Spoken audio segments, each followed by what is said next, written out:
오늘 본문은 후에 이제 사도 바울이 되는 사울과 그리고 다메섹에서 살고 있었던 제자 아나니아와의 만남을 기록하고 있습니다. 이 땅에서 우리의 삶은 누군가의 만남을 통해서 이루어져 갑니다. 그 만남이 좋은 만남일 수 있고, 그 만남이 그냥 의미 없는 만남일 수 있고, 어떤 만남은 우리에게 큰 상처를 남기기도 합니다. 하나님의 역사는 사람과 사람의 만남을 통해서 일어납니다. 하나님의 역사는 그 사람과 사람의 만남 그 속에서 그들의 믿음과 그들의 순종과 그들의 헌신을 통해서 이루어져 가는 것을 보게 됩니다. 오늘 본문의 10절에서 12절을 제가 읽어드리겠습니다. 그때에 다메섹에 아나니아라 하는 제자가 있더니, 오늘 본문 10절은 그때에라고 하는 단어로 시작합니다. 우리가 시간을 설명해 주는 두 가지의 고대 헬라어 단어가 있습니다. 한 가지가 크로노스이고요, 한 가지가 카이로스입니다. 아마 여러분 카이로스라는 단어를 많이 들어보셨을 것 같아요. 모든 사람에게 똑같이 적용되는 시간, 1년 365일 24시간, 그 시간을 우리가 크로노스라고 합니다. 평범한 한 사람의 평범한 시간들이에요. 그런데 카이로스라고 하는 단어의 의미는 각 사람에게 평범한 그 시간 가운데 각 사람에게 굉장히 의미가 부여되는 시간, 그 시간을 크로노스라고 합니다. 개인에게 있어서는 어떤 생일과 같은 날이죠.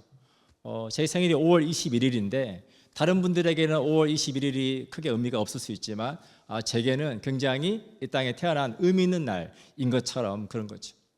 우리가 성경 안에서 이 크로노스와 카이로스를 설명할 때 그것은 우리 평범한 인간의 시간 가운데 하나님의 때가 임할 때, 그 하나님의 때가 인간의 시간을 만날 때 그것을 통해서 하나님의 역사가 이루어져 가는 것을 우리가 카이로스라고 합니다. 오늘 본문의 시작이 그때에, 하나님의 때에 하나님께서 아나니아의 시간 가운데 찾아오셨다. 마치 씨줄과 날줄이 만나서 천이 짜여져 가는 것처럼 하나님의 때와 인간의 시간이 만나서 하나님의 뜻이 이루어져 갈 때 그 시간을 통해서 하나님은 놀랍게 역사하신다는 것을 여러분 기억하시면 좋겠습니다. 오늘 본문의 10절에 하나님께서 아나니아라고 하는 제자에게 찾아오셔서 이렇게 아나니아에게 말씀하십니다. 아나니아야, 주께서 이르시되 일어나 집 가라 하는 거리로 가서 유다의 집에서 5 사울이라 하는 사람을 찾으라. 그가 기도하는 중이니라. 사울을 만나라. 하나님께서 말씀하고 계십니다. 사랑하는 여러분, 오늘 지금 하나님께서 이 아나니아에게 찾아오셔서 아나니아에게 사울을 만나라 라고 하는 것은 정말 쉬운 이야기가 아닙니다. 굉장히 어려운 이야기를 해주고 있습니다. 우리가 본문의 배경을 조금만 살펴보면 이것이 지금 아나니아에게 얼마나 위협이 되고 얼마나 어려운 일인지, 믿는 그리스도인들을 지금 잡으러 와 있는 그 사울을 크리스찬인 제자에게 가서 만나라고 하는 것은 정말 어려운 이야기입니다. 사랑하는 여러분, 하나님께서 하나님의 일을 이루어 가실 때 하나님은 하나님의 말씀에 순종할 사람들을 찾습니다. 누구에게 이 일을 맡길까? 시편 53편 2절을 제가 3번역으로 읽어드리겠습니다. 하나님께서는 하늘에서 사람을 굽어 보시면서 지혜로운 사람이 있는지 하나님을 찾는 사람이 있는지를 살펴보신다. 하나님은 지혜 있는 사람, 하나님의 때에 하나님의 말씀을 따라 순종할 수 있는 지혜 있는 사람, 하나님을 찾는 사람, 하나님의 뜻을 구하는 사람을 하나님께서 찾으신다, 굽어 보신다. 아나니아에 대한 성경의 설명은 다메섹에 있는 제자였습니다. 사랑하는 여러분, 제자의 의미가 무엇입니까? 예수님을 따라 살아가는 사람. 여러분, 우리 모든 그리스도인들은 하나님께 우리가 제자로 부름을 받았습니다. 그리스도, 예수 그리스도를 따라 살아가는 사람. 이제 그 아나니아에게 사울을 만나라고 하십니다. 후에 사울은 사도 바울이 되죠. 여러분, 사도 바울이라고 하는 사람이 얼마나 우리 기독교 역사에 있어서, 세계 역사에 있어서 위대한 인물인지 아마 여러분 많이 보셨을 거예요. 그가 1차, 2차, 3차 선교 여행을 통해서 그가 걸어다니거나 배를 타거나 해서 복음을 전하기 위해서 그가 다녔던 그 거리를 많은 분들이 14,500km라고 해요. 여러분 와닿지 않으시죠? 14,500km가 얼마나 되는 거리냐면 지구의 반바퀴. 지구의 반바퀴를 자동차도 없고 비행기도 없던 그 시절에 걸어서 배를 타고 그렇게 다니면서 복음을 전했던 사람입니다. 그래서 그를 통해서 2차 전도여행, 3차 전도여행을 통해서 이제 유럽에까지 복음이 전파되고 전 세계에 복음이 전파되는 그 일 가운데 바울이 귀하게 쓰임 받는 것을 봅니다. 우리가 읽고 있는 신약 성경 전체 27권 중에서 바울이 기록한 신약 성경이 무려 13권입니다. 신약 성경의 상당 부분을 바울이 기록했고, 그리고 기독교 신학에 있어서 굉장히 중요한 기초를 제공한 게 바울입니다. 그래서 우리가 신학교에서도 이 바울의 신학을 굉장히 깊이 있게 배우고 연구합니다. 그만큼 정말 바울이 끼치는 영향은 놀라운 것입니다. 근데 사랑하는 여러분, 그러한 나중에 후에 사도 바울이 되었던 청년 사울은 전혀 다른 삶을 살았습니다. 그 청년 사울의 크로노스의 시간은 하나님의 뜻과 전혀 다른 정반대되는 삶을 그가 살고 있었습니다. 그는 가말리엘의 문화생이었습니다. 굉장히 명망 있는 스승 밑에서 그는 유대의 그런 율법들을 공부하고 굉장히 높은 학식을 가진 사람이었죠. 그런데 이 사울은 그 가말리엘 문화생 중에서 이단아로 취급을 받았습니다. 그 스승은 기독교에 대해서 적극적으로 박해하는 것을 반대했어요. 하지만 사울은 적극적으로 기독교를 박해하고 그렇게 하는 것으로 인해서 그가 이단아 취급을 받았습니다. 그리고 성경은 계속해서 그가 얼마나 많은 그리스도인들을 박해했는지, 특별히 스데반 집사가 죽임을 당할 때 그 자리에 사울이 있었고, 그것을 통해서 그 일로 인해서 시작된 핍박 때문에 예루살렘에 있던 교회들이 큰 어려움을 당하고 예루살렘에 있던 그리스도인들이 온 지역으로 흩어지는 그 일 가운데 결정적인 역할을 한 게 사울입니다. 그리고 이제 그렇게 해서 많은 그리스도인들이 흩어지고 나니까 더 이상 예루살렘에서 잡아들일 그리스도인들이 없어서 이제 지금 대제사장에게 공문을 받아서 다메섹까지 와서 그리스도인들을 잡아가려고 지금 온 게 사울이에요. 그러니까 여러분, 하나님의 뜻과 얼마나 반대되는 삶, 하나님의 심판과 하나님의 저주를 받아 마땅한 삶을 살고 있는 사울이라고 하는 사람의 인생입니다. 그래서 오늘 본문 위에 2절은 이렇게 말합니다. 만일 그 도를 따르는 사람을 만나면 남녀를 막론하고 결박하여 예루살렘으로 잡아오려 함이라. 남녀를 막론하고 잔인하게 잡아서 옥에 가두려고 했던 사울이었다라고 하는 것입니다. 그래서 끝까지 흩어진 교회를 추적해서 그 뿌리까지 완전히 뽑겠다라고 하는 그러한 강한 종교적인 신념, 잘못된 신념을 가지고 살았던 사람이 사울이라고 하는 것입니다. 근데 그 사울의 크로노스의 시간에 카이로스인 하나님의 시간이 임합니다. 사도행전 9장 1절에서 5절을 제가 읽어드리겠습니다. 사울이 주의 제자들에 대하여 여전히 위협과 살기가 등등하여 대제사장에게 가서 다메섹 여러 회당에 가져갈 공문을 청하니 이를 만일 그 도를 따르는 사람을 만나면 남녀를 막론하고 결박하여 예루살렘으로 잡아오려 함이라. 사울이 길을 가다가 다메섹에 가까이 이르더니 호련히 하늘로부터 빛이 그를 둘러 비추는지라. 땅에 엎드러져 들음에 소리가 있어 이르시되 사울아 사울아 내가 어찌하여 나를 박해하느냐 하시거늘 대답하되 주여 누구시니까 이르시되 나는 내가 박해하는 예수라. 사울의 시간에 카이로스인 하나님의 시간이 찾아옵니다. 예수님께서 그 사울을 만나 주십니다. 많은 사람들이 예수님께서 사울을 선택하신 이유에 대해서 그가 이방인의 사도로서 복음을 전하는 일에 굉장히 잘 준비된 사람이었기 때문에, 완벽한 조건을 가진 사람이었기 때문이라고 설명하는 것을 봅니다. 실제로 그가 가진 조건들은 이런 것입니다. 그는 디아스포라 유대인이었습니다. 유대인이었지만 그는 이스라엘 땅에서 멀리 떨어진 다소라는 지역에 태어나서 거기에서 성장했습니다. 그런 그에게 이방인들은 낯설지가 않았습니다. 이방인들과 함께 생활하고 그들과 함께 뭔가 문화적인 교류를 갖는 것은 사울에게 굉장히 익숙한 것이었습니다. 그것이 이방인들에게 복음을 전하는 일에 굉장히 좋은 조건이 될 수 있죠. 두 번째, 그는 굉장히 유창한 언어 실력을 가지고 있었습니다. 그가 유대인의 언어뿐만 아니라 로마의 공용어는 물론이고 로마의 공식적인 문자였던 코인의 헬라어까지도 사용할 수 있는 다양한 언어를 자유자재로 구사할 수 있는 능력을 가지고 있었습니다. 이것 또한 그가 복음을 전하는 일에 굉장히 좋은 조건일 수 있습니다. 세 번째가 바울의 학벌입니다.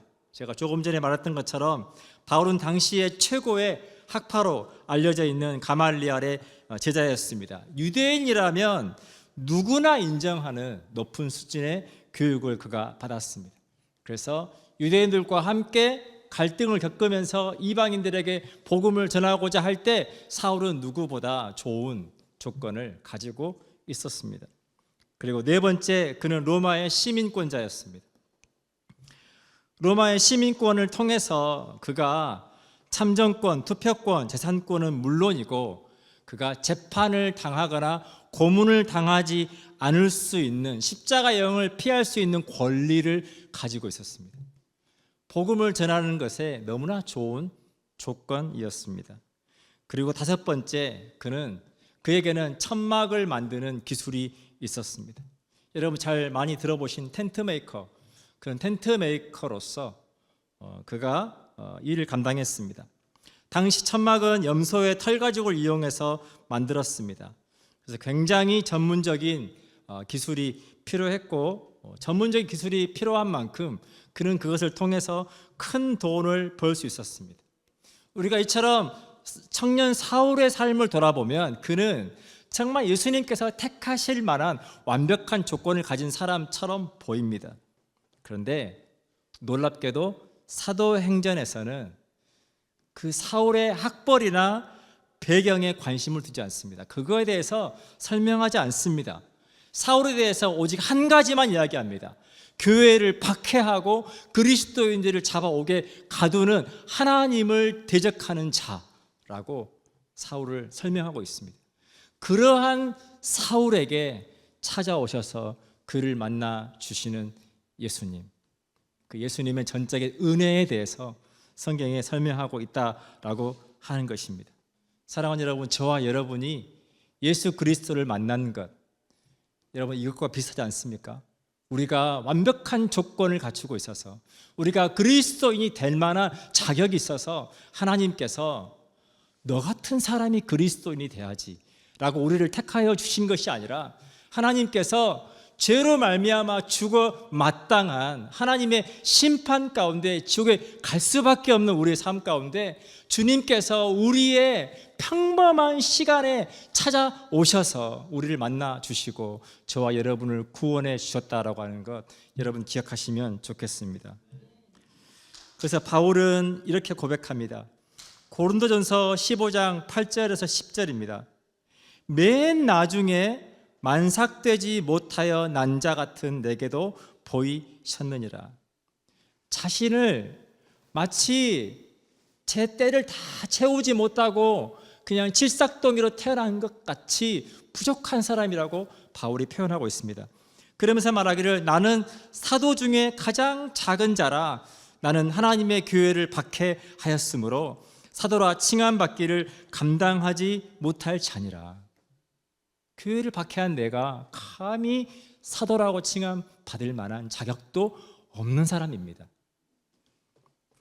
그러면서 10절에 말하기를 그러나 내가 나된 것은 하나님의 은혜로 된 것이니 내게 주신 그의 은혜가 헛되지 아니하여 내가 모든 사도보다 더 많이 수고하였으나 내가 한 것이 아니요 오직 나와 함께 하신 하나님의 은혜로다. 하나님께서 사울을 택하여 주시고 그가 예수님을 만났을 때 사울은 그 모든 것이 하나님의 전적인 은혜라고 하는 것을 누구보다 깊이 깨달았습니다. 그 은혜 의식이 그로 하여금 그렇게 하나님 나라의 역사에 귀하게 쓰임받는 그러한 놀라운 삶을 살겠다는 것 여러분 기억하시면 좋겠습니다. 에베소 3장 7절과 9절에서 바울은 자기의 부르심에 대해서 이렇게 설명합니다. 이 복음을 위하여 그의 능력이 역사하시는 대로 내게 주신 하나님의 은혜의 선물을 따라 내가 일꾼이 되었노라. 모든 성도 중에 지극히 작은 자보다 더 작은 나에게 이 은혜를 주신 것은 측량할 수 없는 그리스도의 풍성함을 이방인에게 전하게 하시고 영원부터 만물을 창조하신 하나님 속에 감추었던 비밀의 경륜이 어떠한 것을 드러내게 하려 하심이라. 모든 성도 중에 지극히 작은 자보다 더 작은 나에게 이 은혜를 주신 것은 이 모든 것이 하나님의 은혜의 선물입니다. 그 선물을 따라 내가 일꾼이 되었습니다. 그래서 바울이 로마서 11장 29절에서 이렇게 말합니다. 하나님의 은사와 부르심에는 후회하심이 없느니라. 하나님을 만나고 나서 바울의 고백입니다. 하나님의 부르심에는 후회함이 없다. 무슨 말입니까? 실수가 없다. 하나님의 우리의 삶 가운데 찾아오셔서 우리를 만나주시는 그 하나님의 모든 역사하심에는 실수가 없다. 오늘 본문 13절입니다. 아나니아가 대답하되 주여 이 사람에 대하여 내가 여러 사람에게 듣사온즉 그가 예루살렘에서 주의 성도에게 적지 않은 해를 끼쳤다 하더니 여기서도 주의 이름을 부르는 모든 사람을 결박할 권한을 대제사장들에게서 받았나이다 하거늘. 지금 하나님의 말씀을 들은 이 제자 아나니아가 지금 사람들에게서 들은 사울에 대한 이야기를 하는 거예요.